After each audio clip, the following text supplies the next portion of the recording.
الحمدللہ الحمدللہ الذی ذی العزت والعلا والصلاة والسلام علی سید الانبیاء شمس الضحیٰ بدر الدجا نور الہدی منبع الجود والعطا اما بعد اعوذ باللہ السمیع العلیم من الشیطان الرجیم بسم اللہ الرحمن الرحیم قل لا اسألکم علیہ اجرا الا المودۃ فی القربى قال اللہ تبارک و تعالی فی القرآن المجید والفرقان الحمید یا ایہا الذین آمنوا قوا انفسکم واہلیکم نارا صدق اللہ العظیم وصدق رسولہ النبی الکریم ان اللہ وملائکتہ یصلون علی النبی یا ایہا الذین آمنوا صلوا علیہ وسلموا تسلیما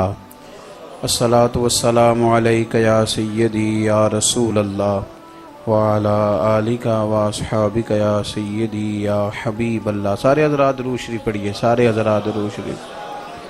الصلاۃ والسلام علیک یا سیدی یا رحمۃ للعالمین وعلی آلک واصحابک یا سیدی یا خاتم النبیین۔ اللہم صلی علی سیدنا و مولانا محمد معدن الجود والکرم وآلہ وصحبہ وبارک وسلم۔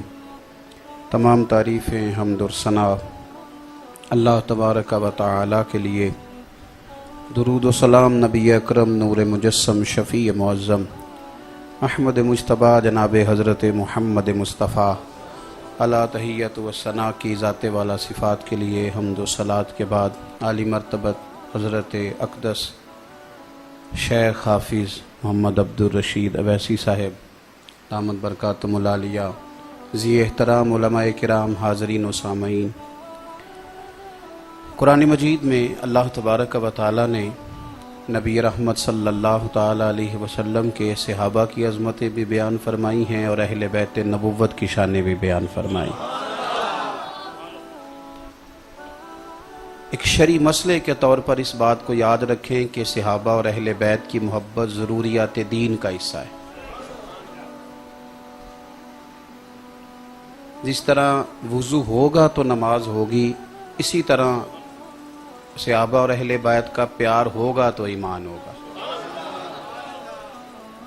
بڑی سادی سی بات، صحابہ کرام علیہم رضوان نے کچھ نذرانہ، صحابہ نے کچھ نذرانہ، کچھ خدمت کرنی چاہیے اہل بیت نبوت کی ہر مہینے، اور وہ پیسے جمع کر کے حضرت عباس رضی اللہ تعالیٰ عنہ کی خدمت میں عرض کیا کہ آپ سرکار کی بارگاہ میں پیش کریں کہ یا رسول اللہ صلی اللہ تعالیٰ علیہ وسلم، آپ نے ہمیں دین سکھایا ہے، ہم کو بدلہ تو نہیں دے سکتے، تو یہ تھوڑا نذرانہ ہر مہینے آپ کے ذاتی مصارف کے لیے ہدیہ کریں گے۔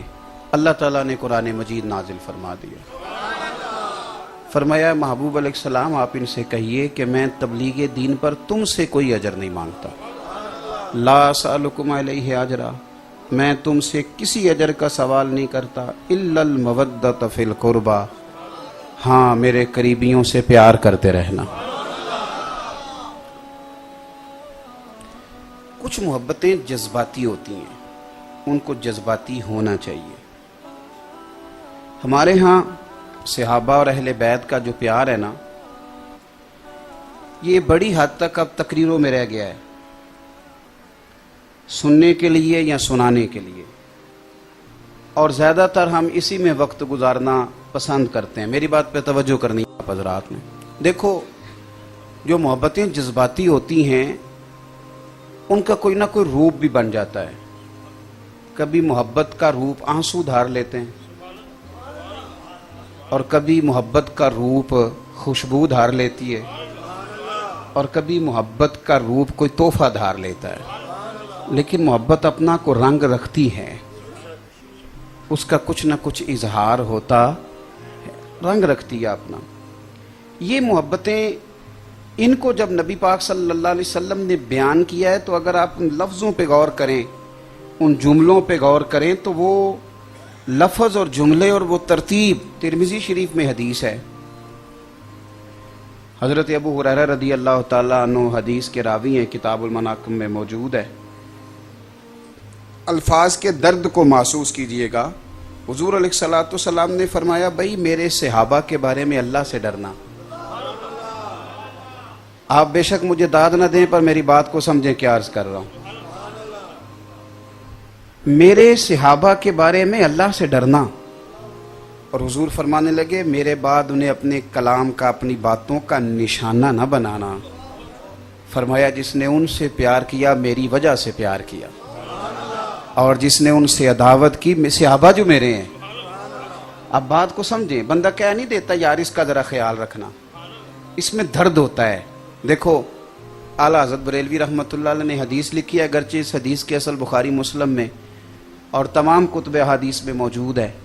امام حسن اور حسین سارا دن ہی حضور کی بارگاہ میں حاضر رہتے تھے، سارا دن ہی سرکار کی بارگاہ میں ہوتے تھے، حضور محبت کرتے تھے. لیکن ایک دن اسپیشل فرمایا، ابھی گئے ہیں تھوڑی دیر پہلے، یعنی ابھی گھر گئے ہیں، پھر بھی حضور نے فرمایا کہ فاطمہ سے کہو ذرا شہزادوں کو بھیجے. اللہ کرے آپ کو سمجھ آئے میری بات. یعنی ایز اے محبت کا کوئی رنگ ہوتا ہے. ہمارے ہاں خالی محبتیں خالی، اور اللہ جانتا ہے چونکہ محبتیں تقریروں میں اللہ ماشاء اللہ. تو میں بھی اگر آپ سے نعرے شروع کراؤں گا تو آپ نے کون سا تھک جانا ہے. تو آپ بھی لگائیں گے میں بھی لگاؤں گا. لیکن محبت کا کوئی روپ، میں ایک مثال دے کے حدیث پاک بیان کرتا ہوں. یہ محرم شریف شروع ہوتا نا تو مینوں تسی تھوڑے تھوڑے پینڈو لگتے ہو، میں ذرا فول پینڈو ہاں، اس وجہ سے تمہیں ایک پینڈو والی گل سنان لگا. تو یہ محرم شروع ہوتا تو میری اماں جی مجھے کہتی ہیں کہ پتر ٹھوٹیاں لے آ دے 4-5 درجن. پتہ جی ٹھوٹیاں دا کہ نہیں؟ پینڈو پینڈو بولے نے جنہوں نے شک کے نہ کہ کدھر سانو پینڈو نہ سمجھ لین، ہاں جی، تو وہ نہیں بولے. ٹھوٹیاں دا پتہ جی نا. تو اماں جی نے مجھے کہنا محرم شریف میں کہ میں نے ٹھوٹیاں 2-4 درجن لیا دے، تو میں نے جانا پیندا سی. تو میں ان سے کہتا کہ میں نے اپنے استادوں سے پوچھا ہے ختم پرات وچ بھی ہو جاتا ہے، جیڑی پتیلی تساں پکایا وہ بھی ختم، ٹھوٹیاں کو فرض نے. تو امام اعظم ابو حنیفہ رحمۃ اللہ تعالیٰ علیہ کے ایک شاگرد تھے، وہ بھی اچھے واعظ تھے. تو امام صاحب رحمۃ اللہ علیہ کی والدہ کہا کرتی تھیں کہ جا مجھے اس سے مسئلہ پوچھ کے بتا. تو امام صاحب کہتے اماں جی میں نہ بتاؤں. تو اماں کہتی تو تے بچہ تینوں کی پتا ہوگے، اس سے پوچھ. تو آپ ان سے جا کے کہتے کہ میری اماں نے مسئلہ پوچھا. تو جواب تو وہ کہتا استاد جی مجھے کیا پتا ہے، آپ کو پتہ ہے ان سوالوں کا. تو آپ فرماتے میں تجھے جواب دیتا ہوں، پھر وہ تو مجھے بتا، اس لیے کہ میری اماں کے نزدیک میں تو بچہ ہی ہوں نا. تو مجھے بتا، میں وہ تیرا نام لے کے اماں کو بتاؤں گا تو مطمئن ہو جائے گی. تو میں نے اماں جی کو بڑا قائل کیا پر میں تو بچہ ہی تھا. میری اماں جی نے نا مجھے موٹی سی بات کی، کہنے لگے پتر میں فتوے شتوے کوئی نہیں مندی، تو میں نے ٹھوٹیاں لے آ کے دے. میں نے ان سے پوچھا اماں ٹھوٹیوں کی حکمت کیا ہے؟ کھیر جو بانٹنی ہے تو آپ پلیٹوں میں بانٹ لیں. تو میں نے کہا محبت کا رنگ ہوتا ہے. اب تو آپ یقین کریں ہم پڑھے لکھے لوگ ہیں، ہمیں تو آپ سوال ہی نہیں پیدا ہوتا کہ کوئی پڑھا لکھا آدمی مسجد میں جھاڑو دے اور جس کے پاس 4 پیسے آ جائیں وہ محفل میلاد کی یا محرم شریف کی صفیں بچھائیں. سوال ہی نہیں پیدا ہوتا. حالانکہ جو سب سے بڑا عاشق ہے نا امام حسین کا، اس کو نظر آنا چاہیے یہاں جھاڑو دیتا کہ آج یہاں میرے حسین کا ذکر ہونے والا ہے. لیکن رنگ ہی کوئی نہیں. تو 2000 روپیہ دیتے ہیں لوگ اور وہ اپنا نام بھی لکھواتے ہیں اشتہار پہ. یہ روپ بنایا ہم نے. میری والدہ مجھے کہنے لگی پتر ٹھوٹیاں چاہیے. میں نے کہا اماں جی ان کی کیا ضرورت ہے، ختم تو ہو جاتا ہے. میری اماں کہنے لگی پتر وہ حکمت ہے وے کہ کسی نو حسین ابن علی دے نام دا لنگر دینا تے انہوں کہنا پلیٹ واپس کر کے جائیں، جنہوں حسین دے نام تے دے چھڑیا انہوں پھر دے ہی چھڑیا. ختم ہو گئی بات. ہم لوگوں نے نا محبت کا کوئی رنگ بنایا، کوئی ذوق نہیں. یہ ایک خاص ذوق ہو محبت کا. مجھے بڑی تکلیف ہوتی ہے جب لوگ محرم کا لنگر شاپروں میں بانٹتے ہیں. تو اپنے دوست کی دعوت کرے، شاپروں میں چاول بانٹے گا تو کہتے ہیں میں عاشق ہوں امام حسین کا، کم از کم پلیٹوں میں بٹھا تو صحیح لوگوں کو. اوپر سے شاپر پھینکے جا رہے ہیں اور پتہ نہیں کیا کچھ کیا جا رہا ہے. میں اس پر دلائل نہیں دیتا، ورنہ میرے اعلیٰ حضرت بریلوی کا تو طریقہ ہے کہ 11ویں کے 2 ٹکڑے بھی زمین پہ گریں تو ہاتھ سے نہیں اٹھاتے، زبان سے اٹھایا. تو میری بات کو سمجھے، محبت کا رنگ ہوتا ہے. ابھی امام حسین مسجد میں تھے، گھر تشریف لے گئے دونوں شہزادے. حضور نے فرمایا فاطمہ سے کہو بچوں کو بھیجے، میں نے ملنا ہے. سونے ابھی تو تھے. اور مسجد نبوی کا حسن کیا ہے کہ رحمت کے عجب جھمیلے ہیں، کیونکہ حسنین یہاں پر کھیلے ہیں۔ حضور صلی اللہ علیہ وسلم نے فرمایا بھیجو۔ صحابہ کہتے ہیں کہ ذرا دیر ہو گئی امام حسن حسین کو آنے میں، اور اس کی دلیل بھی صحابہ خود بیان کرتے ہیں۔ حضرت انس بن مالک فرماتے ہیں لگتا یہ ہے کہ حضرت فاطمہ انہیں غسل کرا رہی تھی، ہار پہنا رہی تھی کہ حضور کی بارگاہ عالی مرتبت میں جانا ہے۔ شہزادوں کو دیر ہوئی تو فرماتے ہیں جب دیر ہوئی تو ہم نے حضور کے چہرے نور پر شوق دیکھا ان سے ملنے کا۔ میں نے کہا محبت کا رنگ ہوتا ہے چہرے پر نا حضور کے شوق۔ اور جب شہزادے آئے دروازہ کھلا، یہ کوئی سال بعد نہیں آئے ننھیال، یہ بھی تو گئے تھے، لیکن جب دروازہ کھلا تو میرے قریب محبوب نے مقدس گھٹنے زمین پہ رکھ دیے اور دونوں بازو حضور نے کھول دیے۔ شہزادے دوڑے آئے، ایک اس سینے سے لگ گئے اس کندھے سے، دوسرے اس کندھے سے۔ میری بات سننا، روز نہیں بندہ بچوں کے لیے دعا کرتا۔ جب کبھی ہمارے ہاں یہ ہوتا ہے کہ جب بندہ کبھی بیمار ہو جائے نا، پھر بندہ کہتا ہے یا اللہ میرے بچے چھوٹے ہیں، اللہ میری بیٹیوں مجھے موقع دے میں ان کی شادیاں کر لوں۔ جذبات ایک خاص موقع پر آتے ہیں، لیکن میں کہہ چکا ہوں کہ صحابہ اور اہل بیت کے بارے میں جو جذبات حضور نے ہمیں تو شوق دیا، دونوں شہزادے سینے سے لگے اور سرکار کی آنکھوں میں آنسو آئے، اور حضور نے باتیں شروع کر دی اپنے رب کریم سے۔ جذبات، کیفیات، رنگ دیکھیے گا۔ حضور عرض کرتے ہیں اے اللہ، ذرا غور کرنا بات پہ، اے اللہ میں ان دونوں سے بڑی محبت کرتا ہوں، تو بھی ان سے محبت فرما۔ اے اللہ میں ان سے بڑی محبت کرتا ہوں، تو بھی ان سے محبت فرما۔ اور میرے اللہ جو میرے حسنین سے پیار کرے تو ان سب سے بھی محبت فرما۔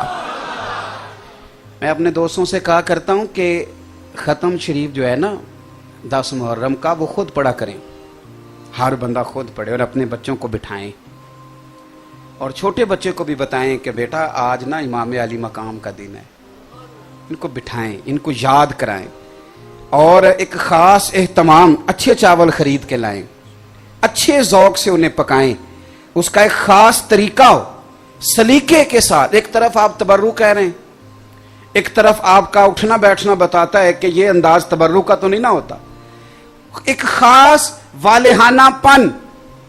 اور ایک مثال دینے لگا ہوں، اس کو آپ نے کبھی بھولنا نہیں۔ کبھی آپ نے دیکھا ہے کہ بندہ بڑا بیوقوف ہو، بالکل سیاںا نہیں، عقل مند نہیں، نالائق ہے، بیوقوف ہے، کم فہم ہے، اور جلدی بھی اس کو بڑی ہے، تیزی سے آیا دوڑتا ہوا، بیوقوف بھی تھا، کم عقل بھی تھا، اور جلدی میں بھی تھا۔ کبھی ایسا ہوا ہے کہ وہ تیزی سے مسجد آ جائے جوتے نہ اتارے؟ نہیں تو انہوں پتہ ہی نہیں کسے گل دے گا کہ میں ٹوریے کوئی ہاں نہ کرو تو تاں ہے نا بھائی، بیوقوف ہے، سیاںا نہیں۔ میں کو پی ایچ ڈی آدمی کی بات تو کر نہیں رہا، میں تو کر رہا ہوں اس سادے بندے کی جو بالکل سادہ ہے، ان پڑھ ہے، اور اس کے ساتھ یہ ہے کہ جلدی میں بھی ہے، تیزی سے آیا، بھاگا ہوا، جوتے سمیت مسجد داخل ہو گیا۔ ایسا ہوتا ہے؟ وہ تو سیاںا ہی نہیں، اور اس کو تو جلدی بڑی تھی۔ نہیں، آپ نے پھر ایک دفعہ غور کرنا ہے۔ میں نے ایک بات آپ کی خدمت میں عرض کرنی ہے، میں چاہتا ہوں وہاں آ جائیں آپ۔ وہ یار بیوقوف آدمی، بچہ، پولیس والے آ گئے اسپیکر بند کرانے، تو وہ جوتوں والی جگہ پہ کھڑے رہتے ہیں، کہتے ہیں مجھے یہ کھولنے پڑیں گے تو مہربانی کریں ادھر آئیں میری بات سنیں۔ ایسے ہی ہوتا ہے، یعنی مسجد کا تقدس چھوٹے بچے سے لے کر بڑے تک، نادان سے لے کر عقلمند تک، ان پڑھ سے لے کر M Phil P H D آدمی تک، یعنی بھولے سے بھی کوئی بندہ مسجد میں جوتے لے کے نہیں جاتا، جتنی مرضی جلدی ہو۔ بس میرے یارو اس بات کو سمجھ لینا، اگر تمہیں بڑی جلدی ہو، بڑے بیوقوف ہو، تو پھر بھی جوتے لے کے کبھی مسجد نہیں گئے، ہمیں کبھی بھولا ہی نہیں کہ یہ مسجد ہے۔ زندگی میں کبھی نہ بھولنا کہ یہ حسنین کریمین ہے، زندگی میں کبھی نہ بھولنا یہ ابو بکر صدیق اور فاروق اعظم۔ یاد رکھنا، کبھی بھولے سے بھی ان کے بارے میں کچا لفظ نہ استعمال کرنا، کبھی بھولے سے بھی چھوٹی بات نہ کرنا، اس لیے کہ یہ بڑے اونچے لوگ ہیں، یہ بڑے اعلیٰ حضرت بریلوی رحمۃ اللہ علیہ کے چھوٹے شہزادے تھے مفتی اعظم ہند مولانا مصطفیٰ رضا خان صاحب، ان کا 1.25 کروڑ آدمی مرید تھا۔ کتنا؟ صرف 1.25 بندہ مرید ہوئے تو پیر صاحب گل کو نہیں سنتے کسی دی، کہنے نے میرا اپنا 1.5 ووٹ ہے،